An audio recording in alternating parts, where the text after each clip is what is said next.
Comme je dis, on va faire new, d'accord? Donc, on va créer un nouveau projet.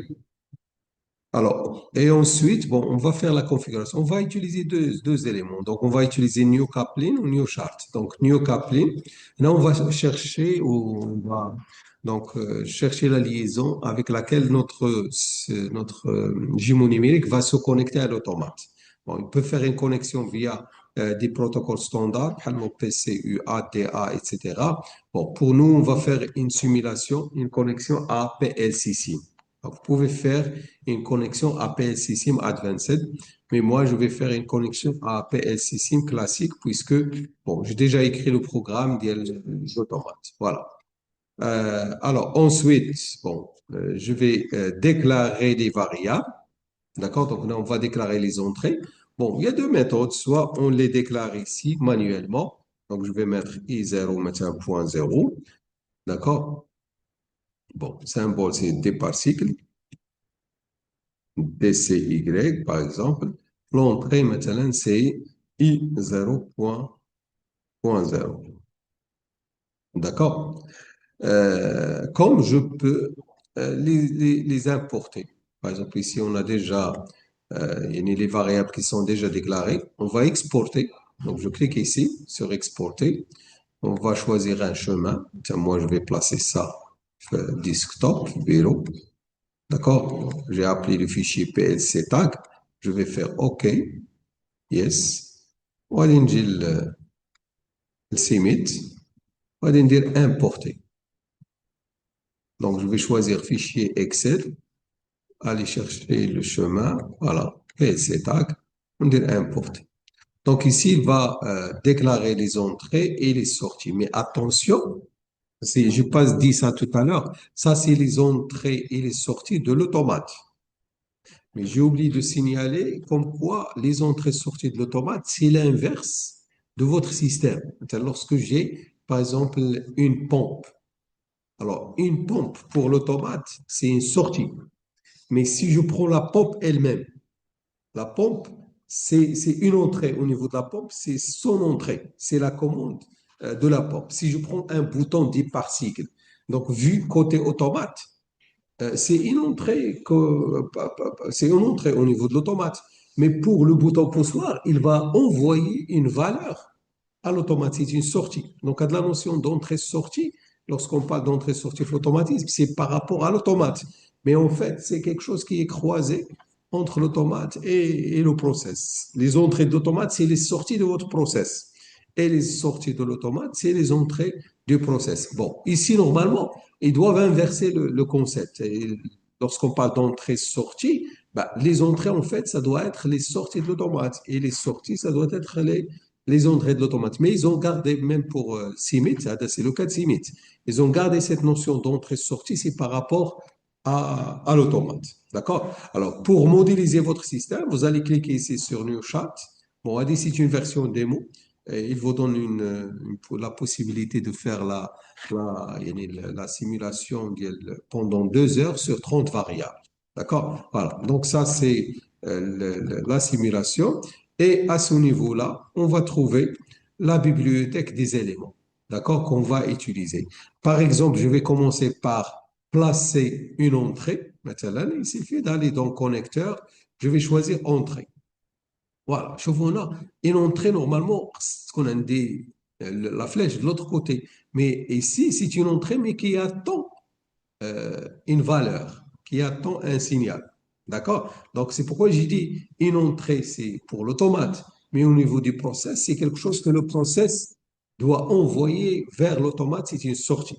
Ça marche. Alors, par exemple, j'ai pris ici une entrée. Bon, si vous voulez une sortie, vous pouvez prendre comme ça la sortie. Alors, je vais d'abord modéliser le départ cycle, l'appui sur départ cycle. Donc, je vais déclarer une entrée. D'accord? Alors, pour la lier au départ cycle, Radim le signal. Donc, c'est là où on trouve c'est comme PLC tag. On va vers signal. Bon, ici, on n'a rien parce qu'on n'a pas sauvegardé l'importation de tout à l'heure. Bah, de temps en temps, il faut appuyer sur sauvegarder pour qu'elle puisse mettre à jour la liste des variables. Et ensuite, je vais prendre départ cycle et je vais le placer. Bon, on ne va pas le placer ici. On va le placer à ce niveau-là. D'accord? Voilà, il y a des particles. C'est pas un zoom, est-ce que ça marche? Voilà. Donc, vous avez des particles. Si vous voulez enlever un PLC ici, ben, il suffit de cliquer ici. Vous avez des particles. Ah, comme je dis, ici, des particles, il attend quelque chose qu'on doit lui donner. Alors, pour maintenant simuler, modéliser un bouton poussoir, j'ai la notion de contrôle. Ici, j'ai contrôle. Je peux aller chercher maintenant push bouton, la switch. Je vais placer un switch. Voilà. Et je vais les lier comme ça. Ça marche. Alors, on compile, on sauvegarde et on compile, on exécute. C'est une modélisation pour un bouton dépassé. Donc, lorsque j'appuie comme ça, normalement sur l'automate, je vais trouver un. Je relâche, j'appuie, je relâche. Bon, on va voir le simulateur. D'accord, bon, n'importe que le simulateur reste toujours flavon-plomb, je vais cliquer ici. Voilà, dire épingler. Alors, lorsque j'appuie sur Ada, il va donner un dans des particles. Vous allez me dire, monsieur, on peut faire ça avec une simulation, pardon, avec une supervision. Est-ce que on peut faire ça avec une supervision? Il y a un bouton qui va activer une entrée. Pourquoi?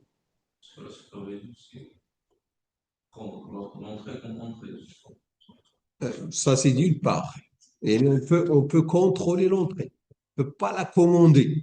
C'est ce qu'on a dit la dernière fois. Vous ne pouvez pas changer I00 à partir d'une supervision parce que I00, c'est une entrée.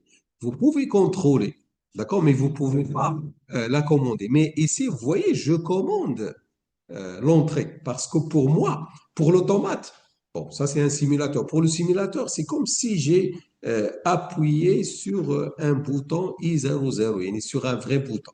Ça marche. Alors, je vais passer à modéliser la liaison maintenant entre la pompe et le capteur. Alors, pour cela, on va chercher deux éléments. On va chercher une entrée alors, une sortie plutôt, voilà. C'est là où on va mettre la pompe et on va chercher une entrée. Voilà. Alors, je vais d'abord les connecter aux variables, même chez le signal. Donc, pour la pompe, je clique ici, je vais chercher pompe, je la place ici. J'enlève avec le là. Pour celui-là, c'est le capteur. Voilà. Et comme vous avez dit tout à l'heure, en fait, je peux faire une liaison directe comme ça. Mais ça, c'est une liaison parfaite. Normalement, lorsque la pompe commence à tourner, il met du temps avant d'activer le capteur. Donc, je vais aller chercher un petit retard que je peux utiliser. Alors, petit retard, vous allez le trouver.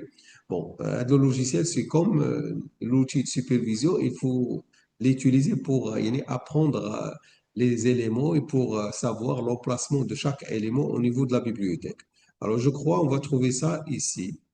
Delay. Voilà. Donc, ça, c'est un modèle pour temporisation. Donc, je vais lier la pompe avec, c'est comme un T-on, hein, comme T-on. Je vais lier la pompe avec la sortie du tempo avec le capteur. Et ici, je peux modéliser le temps de retard. Maintenant, si je mets 1, ça veut dire quoi? Ça veut dire la pompe ne va activer le capteur qu'après une seconde. Hein, pour qu'on puisse voir l'effet, je vais mettre 3 secondes. Vous pouvez même modéliser l'arrêt. Ça veut dire même si lorsqu'on coupe le courant sur la pompe, lorsqu'on coupe la tension sur la pompe, ben, il y a des l'inertie. Donc la pompe continue à tourner. Donc le câble, il ne va pas s'arrêter instantanément. Moi, je suppose maintenant qu'il a une inertie d'il y a 2 secondes. D'accord? Donc je compile. OK. Yes. Voilà. On va maintenant voir au niveau du simulateur. Donc moi, lorsque je clique sur des particles, d'accord, la pompe commence à tourner. Après 3 secondes, il va activer le capteur et le programme va activer la lampe. Ça marche. Maintenant, si je veux, supposons qu'on veut arrêter, je désactive, la pompe il s'arrête, mais bon, vu le retard que va mettre le capteur, le moteur avant de s'arrêter, là, vous avez vu que la lampe est là pendant quelques secondes. D'accord? Alors, la pompe il s'est arrêtée. Hein? On va attendre 3 secondes. Voilà. Et après, là, il y a la pompe, il s'est arrêté. Mais l'inertie physique du moteur, il a gardé yani, l'activation du capteur pendant yani, 2 secondes qu'on a modélisé ici. Ça veut dire ici, il suffit d'avoir yani, le retard l'activation et le retard la désactivation pour pouvoir modéliser yani, la vraie liaison entre les deux. Ça marche.